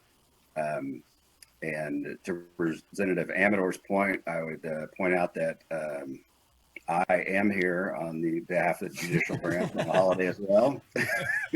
So it's not everybody taking the day off. One thing I would like to just take a moment to address is some of the history behind it, how we got to this 5-day continuance limit. Specifically, I know there's some concern that we're talking about persons that are voluntarily committed. They have an obvious, liberty interest at stake here. So I did some quick research and as far back as at least as to 1991, prior to 2019, so during that 28-year time period, the continuance limit was actually 14 days. And then in 2019, on behalf of the court, we brought a bill on behalf of the court. It was Senate Bill 1091. And we were attempting to address kind of a revolving door situation with these cases. As Representative Cannon pointed out, there's this kind of a 12-day lead up to the current hearing deadline. That involves the reports of 2 designated examiners, having those examiners available to testify. And we were finding that's a difficult proposition to get all those folks, get all that aligned in that time frame. The prior version of the statute only allowed the patient to request a continuance. So what Senate Bill 1091 in 2019 did was it also allowed the petitioner to request the continuance. So they wouldn't be in a position of having to dismiss one of these cases because they couldn't get one of the examiners to court in that time frame, and then be in a situation where the patient was still exhibiting mental illness, still exhibiting safety concerns to themselves or others, and the petitioner, after dismissing, would be forced to refile the case and start all those clocks over again. So what Senate Bill 1091 did was it requested the opportunity for the petitioner to seek a continuance. That was passed. As part of that, the Senate amended the 14-day time period, recognizing that these folks do have this liberty interest in play, and shrunk it to 5 days. When that happened, we did have some conversation that we would likely be back asking that to be changed to 7 days to align with our confusion reducing efforts. And so here we are, making that request to extend this time frame by 2 days.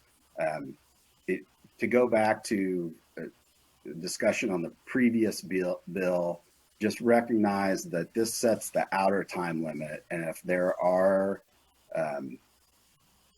issues that the parties want to raise to the court about whether such a continuance should go all the way out to 7 days, they have the opportunity to do that when the continuance is requested.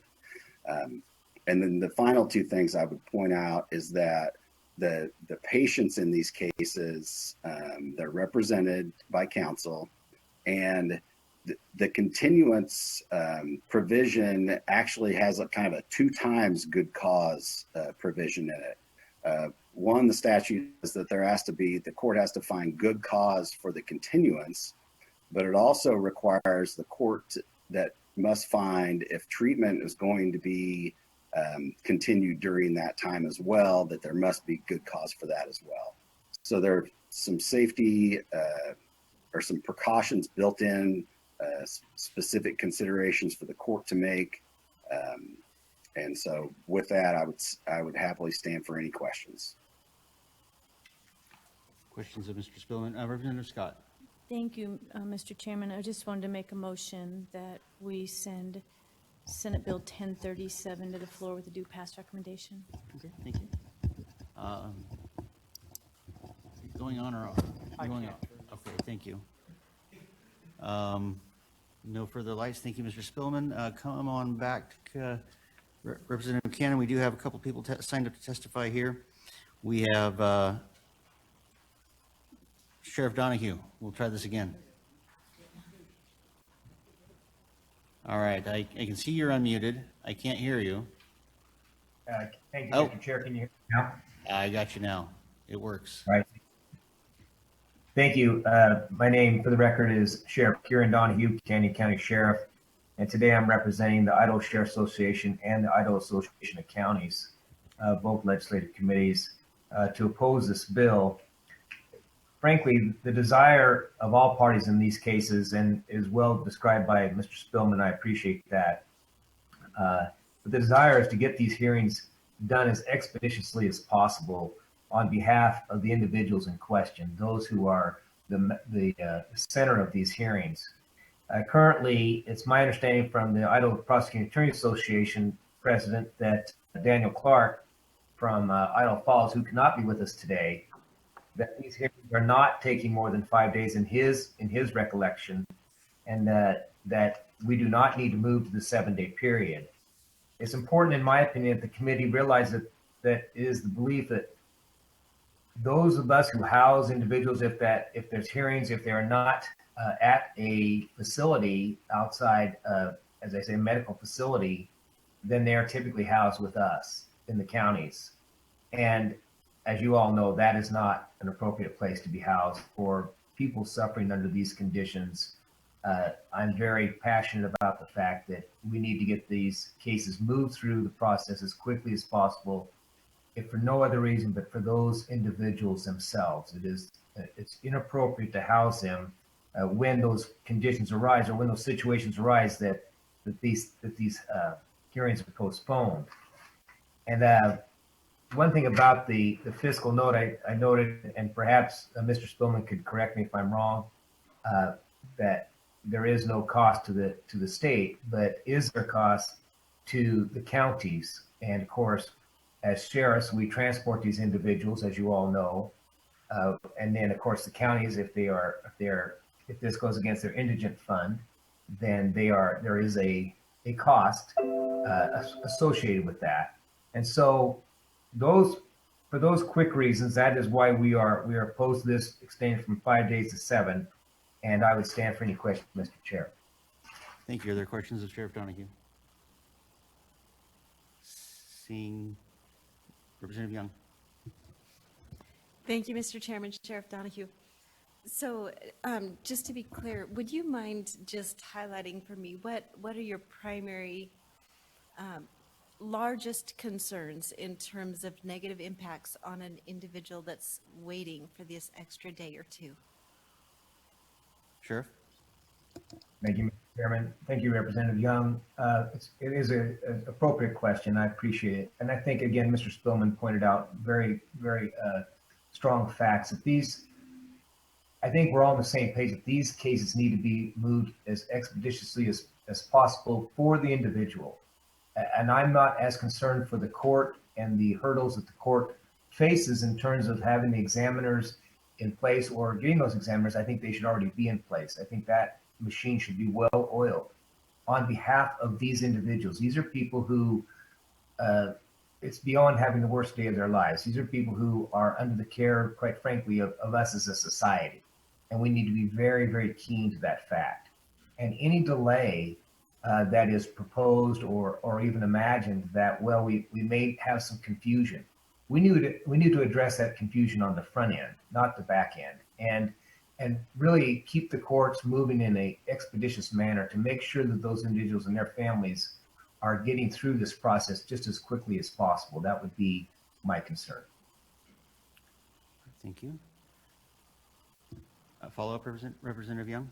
Thank you, Mr. Chairman and Sheriff. Just to make the contrast really clear for us as a committee, then, you've highlighted the risks to an individual for if we were to extend this time frame.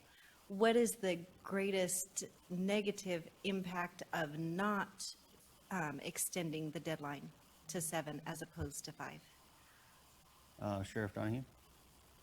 Mr. Chair, thank you, Representative Young. I'm not sure that I'm qualified to determine the greatest negative impact on those individuals.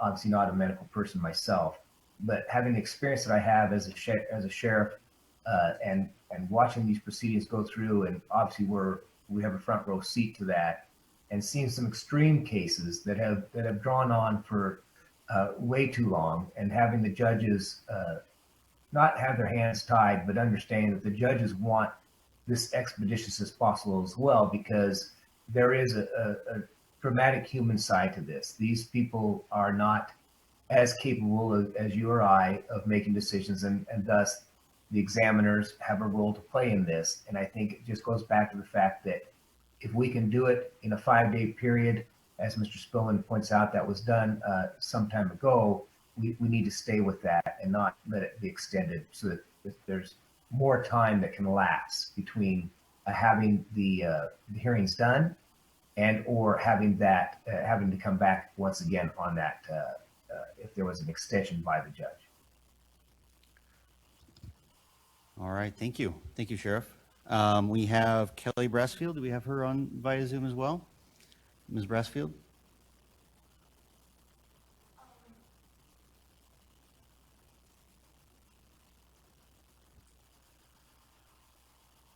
And while she's pulling it up just for the committee's consideration, and I suppose this is perhaps, well, never mind. I will comment to your question in debate. Ms. Brassfield? Thank you, Mr. Chairman. Can you hear me? I can. Thank you. Good afternoon, Mr. Chairman, members of the committee. My name is Kelly Brassfield, and I represent the Idaho Association of Counties. Today, I'm here to talk to you about Senate Bill 1037. I have a couple of thoughts regarding the Senate bill, which would lengthen the time, as you know, from 5 to 7 days in regards to continuance hearings for those that are placed on an involuntary commitment. My comments today have been helped by the prosecuting attorney from Bonneville County, Daniel Clark, who wishes he could be with us today, but is unable. So our number one concern is the liberty interest of that individual. Due process allows citizens to seek redress in a court of law against state and government interference within a certain time frame. In criminal cases, this includes certain timelines for government action to allow the case to move forward. While we appreciate the desire to streamline case movement overall, there's a significant difference between someone accused of a crime and someone whose only conduct has been the manifestation of his ailment or illness. The time requirements in mental commitment proceedings are shorter than in criminal ones, and these are for obvious reasons. A person who has committed a crime has a court review within 48 hours that there is probable cause he has committed that crime and has received due process according to our laws. The person is entitled to a preliminary hearing within 14 days. Strict timelines to ensure that the defendant's case moves forward in the courts. A person who is being held on a mental or involuntary hold is within the continuance within 5 days. We are discussing here the liberty interest, right to freedom. In a mental commitment, the government is restricting a liberty interest because that person is a danger to themselves or others. We think it is an important thing for those individuals in these proceedings to keep that person safe and stable and truly help the individual. Everyone involved is truly trying to help that person, and that is how these hearings are handled. If your only conduct is that your illness has made you a danger to yourself or others, we feel that the timeframes are and should be shorter than those who have committed a crime. We need to treat these individuals differently, perhaps more sensitively than criminal offenders. Our second concern, as was mentioned before, is the possible potential fiscal impact to our counties. This bill could result in several $1,000s per week to additional cost to counties, especially those counties where a mental facility is located. For example, this was provided from the PA in Bonneville County. The average cost is $1,800 per day while commitments are pending. They see several commitments per week, and so this bill could result in several $1,000s per week of additional costs to that county. Mr. Chairman, members of the committee, I thank you for your time today, and we would ask that you hold Senate Bill 1037, and I will stand for any questions with my lifeline being Sheriff Donahue and Seth Grigg. Thank you. Representative Cannon. Thank you. Just a quick question. I share some of your concerns about wanting to have, I guess, justice administered quickly and so forth. I also anticipate, and this was alluded to by one of our witnesses, I think, but that a continuance can be requested by the proposed patient, and there would be situations where, in order to present a defense, the proposed patient, maybe through his or her attorney, needs to reach out to family members or other witnesses that can help assist in that defense. Are you concerned that by shortening the time too much that you might, in the attempt to aid the proposed patient be cutting them off at the knees from presenting defense to their commitment hearing. Ms. Rushfield? Mr. Chairman, Representative, having not personally been through any of these hearings or known anyone, I don't have the expertise to say one way or the other whether I think it would be a hindrance or not. Like Sheriff Donahue mentioned, I am not an expertise in this. We feel that it is better to process them more quickly and either to get them home if they are so fit, or to the necessary treatment facility where they may receive the proper treatment that they are needing in possibly a less stressful atmosphere. All right, thank you, and I see no other lights on, so with that, that concludes our list of sign-up-ees. Representative Cannon, would you like to close? You can close from your seat or you can close from the podium, wherever you're more comfortable. Thank you, Mr. Chairman. I am going to ask for a due pass green light on this. Again, and just to add to, I mean, I've done probably 40 of these in the last 5 years or so, and I don't think that in my county there has ever been, that I can remember, the continuance is very rarely, if ever, used because of the very concerns that have been voiced here. The judges want to move this as quickly as possible, and those timeframes that are set forth in the statute, they are outer limits, and everyone in the system is trying to make it happen quicker than that, and it is the rule that it does happen quicker than that. And again, this is simply to allow for the unusual case where more time is needed.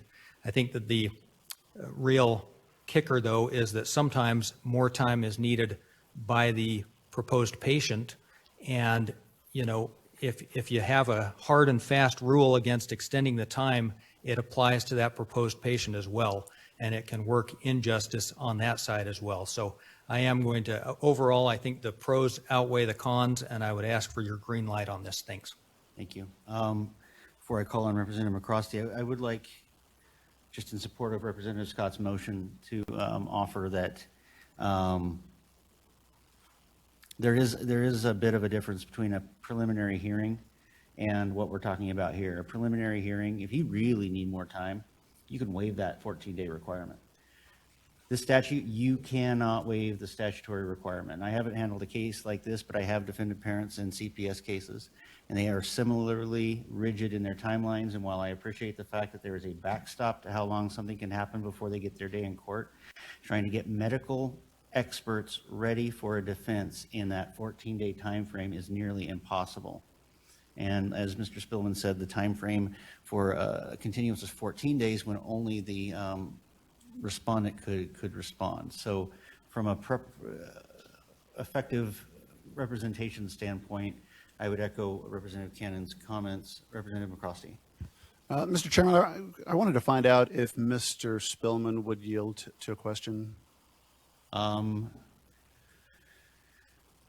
Spillman, in general, I'll want to avoid bringing that into the debate time, but I'll allow it. We're at least 15 minutes ahead of schedule. Thank you, Mr. Chairman. And Mr. Spillman, you know, we've had a number of these 7-day alignment bills this year in the time that I've been here in the legislature. But this one does seem to be unique. Would you know, well, I've got two questions. One is if we have ever made an adjustment within that first 7 days. My recollection is they're always like 14 or 21 or something past that first 7 days.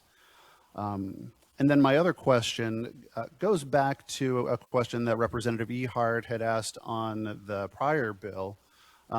If this, as it is currently written, under the 5 days, if the 5 days falls on a weekend or a holiday, how does that play out? Or is that the same way as you described with the prior bill? Mr. Spillman.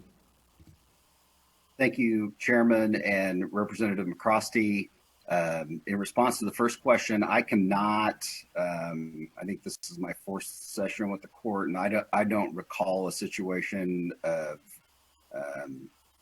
pursuing one of these defects based upon the 7-day increments where we've gotten inside of that 7 days. They, as you pointed out, have been 7, 14, 21 type of alignments.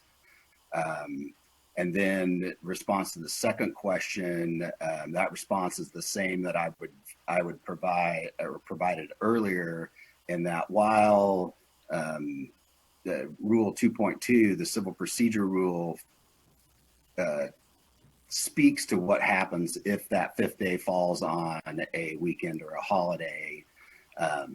It's my understanding and practice from talking to a judge that handles these more often, when the court looks at that, if it's fallen on that 5th day, it's fallen on a Saturday, and the parties are requesting an extension as long as they can get, the court's saying, we're going to set it the day before, we're going to set it on the Friday instead. Representative Skog. Mr. Chairman, thank you. It's been many years, didn't realize how old I was until one of the speakers said, well, in 1991 with this, well, I was doing these mental commitments for Ada County in 1989. So I've done a lot of these, but the rules have all changed since then, I'm sure. But still, what hasn't changed is the emotions and the difficulty there is for these people under mental commitment hearings and for their families who are waiting for a result afterwards. And that's pretty tough times for families. I'm concerned about this bill because it results in many citizens being held for an additional 2 days for the convenience of the court or the system, the additional cost to the counties that we've talked about. My sheriff opposes it. And sometimes these people clear very quickly once the emotions go away from the event, maybe just a day or two, they're in the facility and they're ready to get out of there and should be released. And this additional 2 days can be pretty awful when you should no longer be locked up. So I'm uncomfortable extending this. I like to vote yes on everything people work hard on, but I will not be on this. Is there further debate? Representative Young. Mr. Chairman, I'm sorry. I just want to make sure that I'm clear on something. So the question I have is, if somebody wants an extension, are we saying that right now 5 days is the limit of that extension? And if we change this 7 days, is the limit of the extension no exceptions? That is correct. It is statutory. It's not waivable like a preliminary hearing. If the state or the county prosecutor doesn't have his or her ducks in a row by the end of that period, they can allow the case to be dismissed. They can immediately refile, get a temporary order, an ex parte order to basically recommit the person immediately. The whole process starts over. But if the patient isn't ready at the end of that 7 days or 5 days, it's just too bad, so sad. That's why prior to the 2019 change, only the patient could ask for an extension, and we allowed 14 days for that. I understand that there are practical reasons why the county prosecuting attorneys asked to be able to ask for an extension as well. But that did create some, I guess, consternation about what's the appropriate level to permit by balancing the liberty interest against the patient's right to be represented effectively.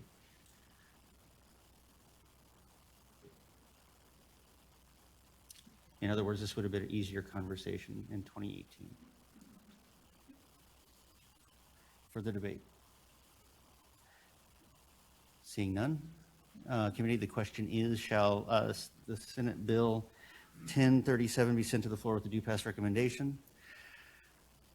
I'll try a voice vote. All those in favor say aye. Aye. Opposed, nay.